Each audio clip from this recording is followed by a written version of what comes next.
Oh boy, I sure do love watching the regional qualifiers for the upcoming major, especially when I have to get up at 4 in the goddamn morning to watch the games live.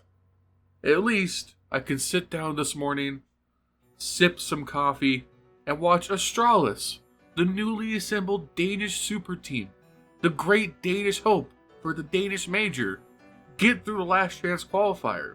Surely they could beat a no-name team like 9Pandas. Okay, first match, first map, overpass, no big deal. Close game, they could have won that. It's fine.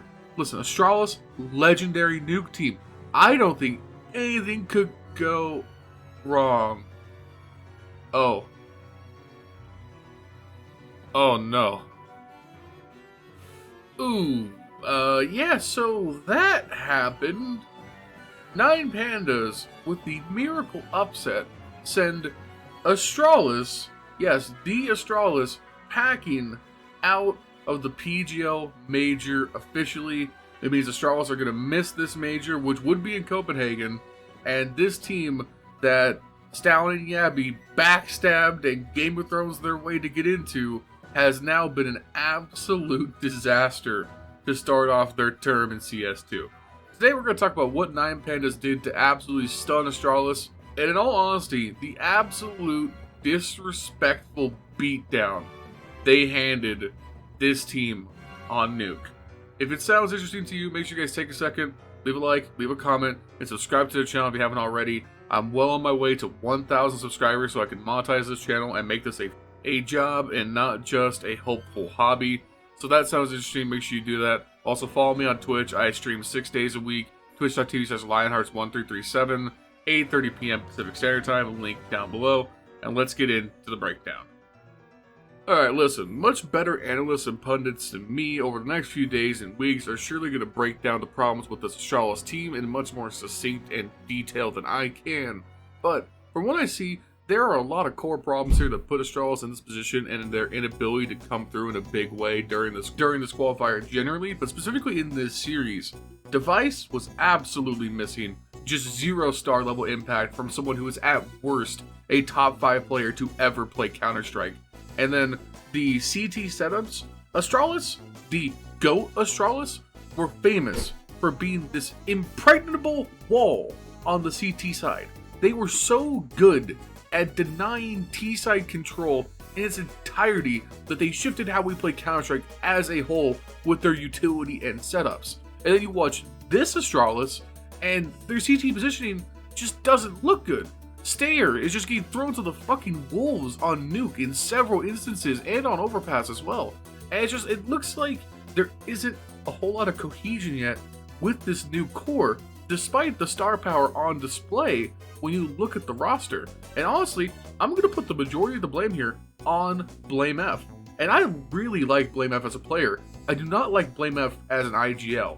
And I think going into the roster shuffle post-major cycle, this Astralis team needs to get off the BlameF IGL train and figure out a more permanent actual IGL situation, because BlameF cannot do it and also do what makes BlameF so good as an individual player.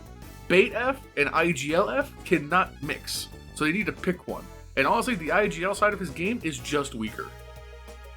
Now, none of that takes away how good 9Pandas played in this series. They were great and clutch on Overpass, and frankly, they were dominant on Nuke, especially on the T side, which is what we're going to focus on here today.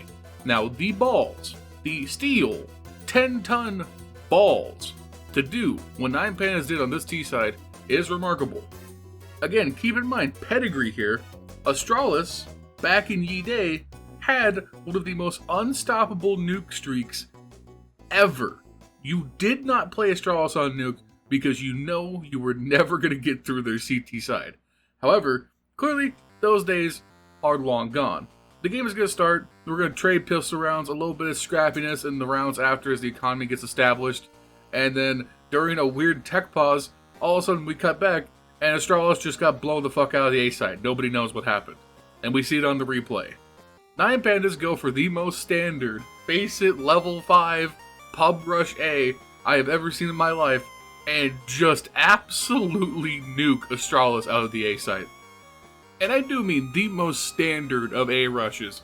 Blow open Squeaky, flash over the top, smoke mini, flash into mini, Mac 10s go burr, everybody get on the bomb site, and just Astralis have no answer. They just get absolutely torn apart. And this starts this momentum wave that 9Pandas are pretty much going to ride throughout the rest of the game. I know, round 4, but this game pretty much gets decided here in the next couple rounds because of what Pandas go on to do. So we move on to the next round, and in the tactical genius of a 5-year-old, 9Pandas decide, you know what? Let's just run it back. They go fast A again. Astralis cannot defend it again, and they get blown out of the round again. Okay, Astralis, what are we doing here? You guys lost to 2 A rushes back to back. Can we throw some Molotovs? Can we throw some grenades? Can we do something? I don't know. And then keeping up that momentum, Pandas are playing a very smart game at this point despite the aggression. We go into the next round, they know Astralis have to save here, so they switch it up. They take the outside control. They prioritize the duels where the rifles are going to have their maximum effect. It's just all really, really smart, effective Counter-Strike. Something I haven't covered yet really on the channel is that economy tracking is one of the best skills you can learn early on as you get used to playing Counter-Strike. Keep an eye on what you're seeing from the enemy team in terms of buys. Are you seeing rifles, ops, SMGs, pistols? You can track the enemy economy almost exactly once you understand loss bonus, kill reward, and the flow of the game. Now, you don't need to be sitting there in your matchmaking games taking notes on the exact economy of the enemy team. It doesn't need to be that precise, but just be like, okay, we won 2 rounds in a row, they bought both those rounds, their economy must be broken, they should be saving here. Because it's important to know that context going in because it changes how you want to approach your strats, especially on the T side. Let's say you've just been pushing sites, like Pandas have been doing. If you know the enemy team is going to be saving the next round on the CT side, they might gamble stack somewhere. So maybe you want to take that next round slower, take a different bit of map control, change it up, so you don't run into a bunch of stacked pistol players. And that's exactly what happens here. Astralis are so weary of the upper site push that they are putting the predominant amount of their pistol presence towards the A site. They're leaving just 1 ramp and 1 outside to scout. So you don't want to go upper right now because it could be a massive gamble. Now, credit to Astralis where it's due. This next round is honestly the best round they played the entire half. Pandas are going to set up here and go for like 2 different A fakes. They open up the round by blowing up Squeaky, throwing the mini smokes and the flashes, making it look like they're going to rush Squeaky in A again, but they hold off, they stay back in lobby, they stay on roof, they don't immediately push. Astralis very calmly, they don't overreact to this, they hold the site, they got 3 on the site now, they have counter nades, they're set to stop this A push at all costs. And then Pandas, they get back onto the roof and they set up for another A fake. They throw more A site utility without pushing again. And again, Astralis, they hold, they get it picked through Squeaky through the smoke. They're not biting on these fakes. Now, after losing a pick and then using all of this utility twice to do this non-committal A fake from Pandas, admittedly I think this is the weakest call they made in this entire series. They again try to force through on A after faking it twice. It's just not enough. They have nothing to deal with top hut. They don't have enough Molotovs, enough smokes, enough flashes, not enough utility, and they just get wiped. Astralis handily take this round, and they've just made a statement. They said, hey, you guys are going to try and come A? We're going to stop you now. So what do you do as Pandas in this situation? You've lost A side convincingly. What now? Now, before this round plays out, keep in mind, Astralis have just broken their loss streak. They won a round, but they are broke. If they lose again, their economy is absolutely screwed. Bear that in mind as Pandas do the North American matchmaking strat of, fuck it, we ball, run it back, and rush A again. I mean, there's nothing sophisticated going on here. They literally just pub rush A, take the trades, tell Astralis to go eat shit, and win the round. After getting convincingly wiped out on A the previous round. That means 3 out of the last 4 rounds, Pandas have just rushed A and either blown Astralis out or lost. Now Astralis, their economy's broken, they have to be tilted because honestly, at the professional level, you just don't see teams rush like this, especially after losing so convincingly, and the Pandas run off basically the rest of the half to an 8-4 lead. At that point, an 8-4 lead, going to the CT side on Nuke, despite all the T side advantages and the CS2 version, this is just too much to overcome, especially with how poorly Astralis have been playing throughout the tournament. Device, Blamef, they just never really turn up. They aren't able to get anything really going on the T side. And Pandas, they convincingly beat Astralis on Nuke after a nail-biter on Overpass and send one of the best organizations ever home, out of the RMRs and the qualifiers. Not even going to sniff Copenhagen in the Major.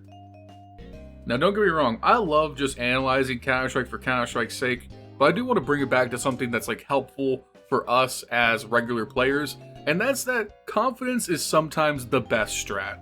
If you're going to do something dumb, execute it fully and with full confidence, and that is often the best play you can make. Aggression done well is backbreaking, and Pandas absolutely broke Astralis like they were fucking Cell and Astralis was Vegeta. Congratulations to 9Pandas for securing a spot in the Major. Hopefully we can see them do some miracle upset stuff there in Copenhagen. And Astralis, back to the drawing board, man. It's that's their third Major miss in a row, I believe. That's just a tough look. If you guys like this kind of esports coverage from me, like I said, make sure you leave a like, comment, subscribe as usual. And I'll be live later on Twitch tonight, 8:30 p.m. Pacific Standard Time if you want to come talk shop. It'd mean a lot if you showed up, drop me a follow. And yeah, have a good day.